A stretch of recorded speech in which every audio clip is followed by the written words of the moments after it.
அவங்க சொன்னாங்க தவிர நான் அதை கட்டுப்பாட்டுக்குள்ள கொண்டு வரதுக்கான முடியும். பட் இதுக்கு நான் கொண்டு வந்தேன்னா வச்சுங்க, இது பிளாக் மேஜிக் அப்படின்னு சொல்லி வேற மாதிரி கதை கட்டிடுவாங்க. நான் உங்ககிட்ட சொன்னது, நான் வந்து செய்வனை வைக்க தெரியும், எல்லாரும் செய்வனை வச்சிடறாங்க, மாந்திரிகள்லாம் செய்வனை வைக்கிறாங்க. நான் உங்ககிட்ட ஆரம்பத்துல இருந்து நான் சொல்றது, நான் செய்வனை வைக்கிறேன்னு நான் சொல்ல கிடையாது.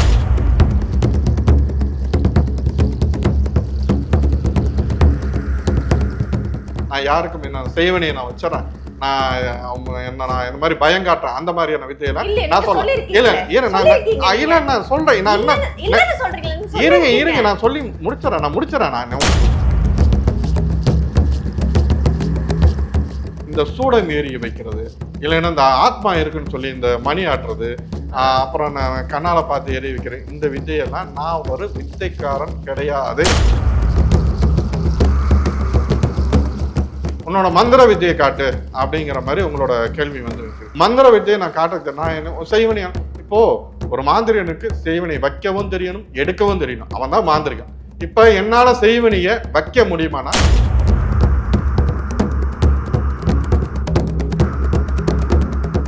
முன்னாடி நான் இன்டர்வியூ இருக்கும்போது நீங்க சொன்னீங்க, உங்களை நான் கட்டுப்பாட்டுக்குள்ள கொண்டு வரதுக்கு என்னால முடியும்னு சொல்லியிருந்தீங்க. இப்போ நான் கேட்கறேன், ஏன் அந்த கேள்வியை விட்டுட்டு வேற சேலஞ்ச் எடுக்கிறீங்க? இல்ல கட்டுப்பாட்டுக்குள்ள நான் தான் மறுபடியும் அந்த நீங்க அந்த இடத்த மட்டும் இந்த ஷார்ட்ஸ்ல ஒரு நிமிஷம் போற மாதிரி நீங்க அதை பிடிக்கிறீங்க. அந்த வித்தையை செய்ய நான் விரும்பவில்லை. ரெட் பிளட் ஆன்மீக நேயர்களுக்கு என்னுடைய வணக்கம். நான் உங்க ரிஹானா. இப்போ நம்ம விருந்தினராக வந்திருக்கவர் மறைமொழியாளர் வராகி சித்தர். வாங்க அவங்க கிட்ட பேசலாம். பர்சனலாக இதுக்கு முன்னாடி நான் இன்டர்வியூ எடுத்ததுலேருந்து என்னை சுற்றி இருக்கவங்க அத்தனை பேருடைய கேள்விகளை தான் நான் வச்சுருக்கேன். அதை சம்மந்தப்பட்ட கேள்விகள் தான் நான் கேட்கலான்னு இருக்கேன். வாங்க பேசலாம். வணக்கம். அண்மைய நாடு அனைத்து அன்பர்களுக்கும் வராயனை ஆசிபலி மற்றும் வணக்கம். ஃபஸ்ட்டு ஒரு தடவை வந்து ஃபஸ்ட்டு ஒரு பர்சனை நான் வந்து ஆன்மீகத்தில் இன்டர்வியூ எடுத்தேன். அவங்க என்ன சொன்னாங்க, நான் இதை செஞ்சுடுவேன், அதை வச்சுடுவேன், அதெல்லாம் நான் சரி பண்ணிடுவேன் அப்படின்ற மாதிரில நிறைய கதைகள் வந்து அவர் பேசினார். ஸோ நானும் கேட்டேன். என்னுடைய வே ஆஃப் திங்க் நிறைய விஷயங்கள் நானும் வந்து ஷேர் பண்ணேன் அந்த இன்டர்வியூவில். நீங்களும் லாஸ்ட் டைம் பேசும்போது சொன்னீங்க, என்னால் அவங்க சொன்னாங்க தவிர நான் அதை கட்டுப்பாட்டுக்குள்ளே கொண்டு வரதுக்கான முடியும். பட் இதுக்கு நான் கொண்டு வந்தேன்னா வச்சுங்க, இது பிளாக் மேஜிக் அப்படின்னு சொல்லி வேற மாதிரி கதை கட்டிடுவாங்க, இதுக்குள்ளே வரல. சில உங்களுடைய கேள்விகள் கேளுங்க, சில பதில்கள் நான் சொல்கிறேன்னு சொல்லிட்டு உங்களுடைய ஸ்டைலில் நீங்கள் பேசிட்டு நீங்கள் கிளம்பிட்டீங்க. ரிகானா அவங்க வந்து பேசுறதுக்கு, நம்ம கூட வாதம் பண்ணுறதுக்கு, தர்க்கம் பண்ணுறதுக்கு சரியா இருப்பாங்க. இப்போ ஒரு சில கான்ட்ரவர்சிலாம் ஓடிச்சு, இவங்க போய் சொல்றாங்க, இப்போ இவங்க பேசுறதெல்லாம் பார்க்கறதுக்கு ஒரு மாதிரி தான் இருக்கு. அப்போ அதுக்கு தகுந்த ஆட்கள் இல்லை தகுந்த மாதிரி பதில் சொல்லியிருக்கணும், இல்லை அதுக்கு தகுந்த மாதிரி அவங்ககிட்ட. இப்போ நீங்க சண்டை போடுறீங்கன்னா நம்ம ரெண்டு பேரும் கம்பெடுத்து சண்டை போட போறதில்ல, வாதத்தால் அது முறியடிக்கணும், அவ்வளவுதான். இப்போ நீங்க பார்த்தவங்க இதை பண்ணாங்க, அதை பண்ணாங்க, இந்த 3 நிமிஷம் இதை பண்றாங்க, எனக்கு மந்திரம் கொடுத்தாங்க, நான் அந்த இதுக்குள்ள பண்ணேன், அது அவங்க உங்களுக்கு சார்ந்தது. இல்ல நான் சொல்லி முடிச்சிடறேன். இப்போ ஒருத்தர் வந்து நான் போய் கத்துக்கிட்டு வந்து நான் இது பண்றேன். ஒரு ஆல்ரெடி ஒரு மாந்திரிக தொழில இருக்கவனுக்கு போய் புதுசா ஒண்ணு கத்துக்கணுங்கிற அவசியம் இல்லை. இன்னொன்னு என்னன்னா வந்து, ஒரு மாந்திரிகத்தை நம்ம தொழிலா பண்றவன் ஒரு தெய்வத்தை சித்தி பண்ணி வச்சிருப்பான், இல்லைன்னா ஒரு ஆத்மாவை கண்ட்ரோல் பண்றதுக்கான வித்தை தெரியும். அதை என்ன ஆன்மா தானே, நம்ம ஒரு ஆன்மாவை தான் நம்ம கண்ட்ரோல் பண்ண போறோம், இவ்வளவுதான் இந்த ஒரு விஷயம்.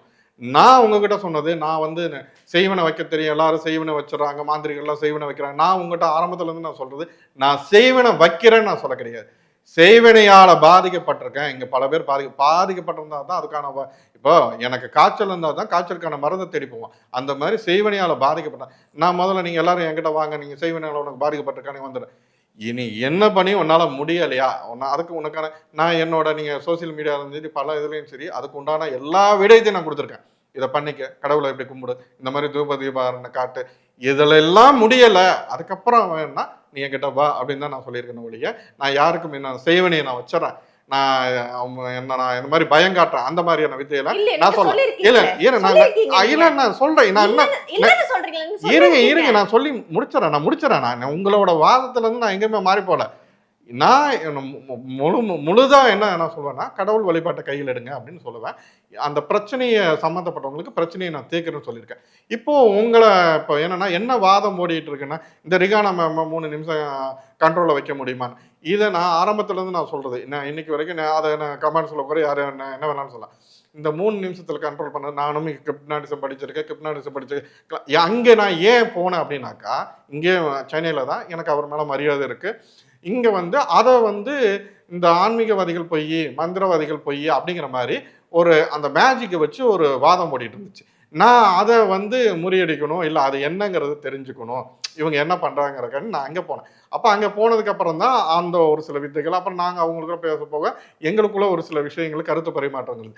இங்க என்ன விஷயம்னா, ஒருத்தனோட மனநிலையை அவனோட நம்மளோட கண்ட்ரோல் எடுக்க முடியும். ஹிப்னாட்டிஸ்ங்கிற ஒரு வித்தை இருக்கு. அதுவும் இந்த கலைகள்ல ஒண்ணுதான். அந்த வித்தை மூலியமா உங்களை ஒரு 3 நிமிஷம் என்ன 5 நிமிஷம் என்ன உங்க பேரை மறக்க வைக்கலாம். இதெல்லாம் வந்து இன்னைக்கு நிறைய பார்த்துட்டாங்க. இன்னைக்கு வீடியோல நீங்க நிறைய விஷயங்கள் அது இருக்கு. நான் அந்த விஷயத்தை செய்யறதுக்கோ இல்ல சூடம் பத்தி இல்ல அது ஸ்கிரிப்ட் என்னவோ இருந்துட்டு போகுது மேடம். அதுக்கான என்னோட பதிலை நான் முடிச்சிடறேன். இந்த சூடம் ஏறிய வைக்கிறது, இல்லைன்னா இந்த ஆத்மா இருக்குன்னு சொல்லி இந்த மணி ஆட்டுறது, அப்புறம் நான் கண்ணால பார்த்து எரிய வைக்கிறேன், இந்த வித்தையெல்லாம் நான் ஒரு வித்தைக்காரன் கிடையாது. நான் ஒரு வராகியோட உபாசகன். நான் சொல்றதெல்லாம் முழுக்க முழுக்க ஆன்மீகத்தை தான் கையில் எடுக்கிறேன், ஆன்மீகத்தை தான் கொண்டு சேர்க்கிறேன். இப்போ வந்து இப்போ சரி உன்னோட மந்திர வித்தையை காட்டு அப்படிங்கிற மாதிரி உங்களோட கேள்வி வந்து வைக்கிறது. மந்திர வித்தையை நான் காட்டுறது நான் என்ன செய்வனையா?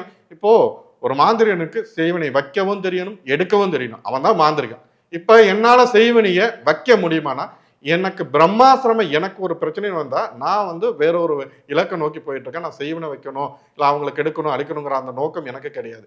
எனக்கு ஒருத்தவங்க, அதாவது பிரம்மாசிரமம் நமக்கு ஒரு தொல்லை கொடுக்குறாங்க, இல்லை நமக்கு பாதிப்பை கொடுக்குறாங்க, இவங்களால நமக்கு இப்போ வராய கும்புறவனுக்கோ இல்லை உச்சிஷ்ட கணபதி பகவானை கும்புறவங்களுக்கோ இந்த தொல்லை கொடுக்குறக்கோ அசிங்கம் அவமானப்படுறக்கோ எந்த ஒரு இதுவும் இடர்பாடு வரப்போறதில்லை. பிரம்மாசிரமா அதை பயன்படுத்தலாம் அந்த செய்வனையை வைக்கிறதுங்கிறது. இதுக்கு முன்னாடி நான் பேசும்போது, இதுக்கு முன்னாடி நான் உங்களை இன்டர்வியூ எடுக்கும்போது நீங்க சொன்னீங்க, உங்களை நான் கட்டுப்பாட்டுக்குள்ள கொண்டு வரதுக்கு என்னால முடியும்னு சொல்லியிருந்தீங்க. ஒண்ணு. ஆமா. இப்போ நான் கேக்குறேன், ஏன் அந்த கேள்வியை விட்டுட்டு வேற சேலஞ்ச் எடுக்கிறீங்க? இல்ல கட்டுப்பாட்டுக்குள்ள நான் தான் மறுபடியும் அந்த நீங்க அந்த இடத்த மட்டும் இந்த ஷார்ட்ஸ்ல 1 நிமிஷம் போற மாதிரி நீங்க அதை பிடிக்கிறீங்க. நான் அந்த வித்தையை செய்ய நான் விரும்பவில்லை. காரணம் அது வந்து ஒரு ஹிப்னாட்டிசம். அதை நான் சொல்றேன். அதாவது வந்து இது அதாவது நம்மளோட மைண்ட்ல 2 இருக்கு, சப்கான்சியஸ் கான்சியஸ் மைண்டுங்கிறது. இதுக்கு இடையில வந்து இந்த கிரிட்டிக்கல் ஃபேக்டர்னு ஒன்று இருக்கு. இந்த ஒரு விஷயத்தை உடைச்சாக்கா நம்ம நினைக்கிற ஒரு விஷயத்தை அதுக்குள்ள உள்ள வைக்க முடியும். இதை ஈஸியா இப்ப நான் சொன்ன விஷயங்கள் இந்த ஹிப்னாட்டிசம் சம்மந்தப்பட்டதுல இருக்கான்னு பாருங்க. ரெண்டே விஷயம் தான். நம்மளோட ஆழ் மனதுல ஒரு விஷயத்தை பதிய வச்சுட்டாக்கா அது என்ன பண்ணாலும் மாற்ற முடியாது. இதுதான் வித்தை. இப்போ இந்த நேரத்துல இவங்களோட பேரை உங்களை மறக்க வைங்க அப்படின்னாக்கா அது ஒரு வித்தை, அவ்வளவுதான். அது வித்தை. அந்த விஷயத்தை உங்க மனதுக்குள்ள இப்போ இதை இப்படியும் கூட இது பண்ணலாம். இப்போ ஒரு டாக்டர்கிட்ட போறாங்க, அவங்களுக்கு வலின்னு போறாங்க. இப்போ அவருக்கு தெரியும் இவங்களுக்கு மெடிசன் கொடுத்தாக்க இது ஒரு உதாரணம். அதுக்காண்டி டாக்டரை குறை சொல்லுங்க. இவங்க மாத்திரை கொடுத்தாக்க இவங்களுக்கு அது சைடு எஃபெக்ட் வரும், இது பண்ணும். அப்போ வலி இருக்காமா, சரி ஓகே இதை சாப்பிட்டு ஒரு சக்கரை மிட்டாய் கூட கொடுக்குறாருன்னு வச்சுக்கலாம். இதை போய் அவங்க சாப்பிட்றாங்க. 1 ஹவர் கழிச்சு பரவாயில்ல டாக்டர் நான் மாத்திரை சாப்பிட்டா நல்லா இருக்கு. என்னன்னா அவங்க மனநிலையில அந்த இது ஆழ்மனதில் ஒரு விஷயத்தை விதைக்க, இது நம்பிக்கை பிலீவ் சம்மந்தப்பட்டது, அந்த நம்பிக்கை சார்ந்தது. நம்ம அதை போய் இப்போ இங்கே இந்த ஹிப்னாட்டிசம் இந்த கண்ட்ரோலில் வைக்கிறங்கிற ஒரு விஷயமே உங்களோட கான்சியஸ் மைண்டு சப்கான்சியஸ் மைண்டை உடைச்சு உங்கள் மைண்டுக்குள்ளே ஒரு விஷயத்தை இது அப்படிங்கிறத கொண்டு செலுத்துறது. அந்த நேரத்தில் உங்களை என்னோட கட்டுப்பாட்டில் வைக்க முடியும். இதுதான் இதுக்கான விளக்கத்தை நான் படிச்சு சொல்லிட்டேன். இது வரைக்கும் என்னுடைய கேள்விகளுக்கு நீங்கள் இவ்வளோ நிதானமாக பதில் சொன்னீங்க. 48 நாளுக்கு அப்புறமா உங்களை நான் சந்திக்கிறேன். வணக்கம். நன்றி.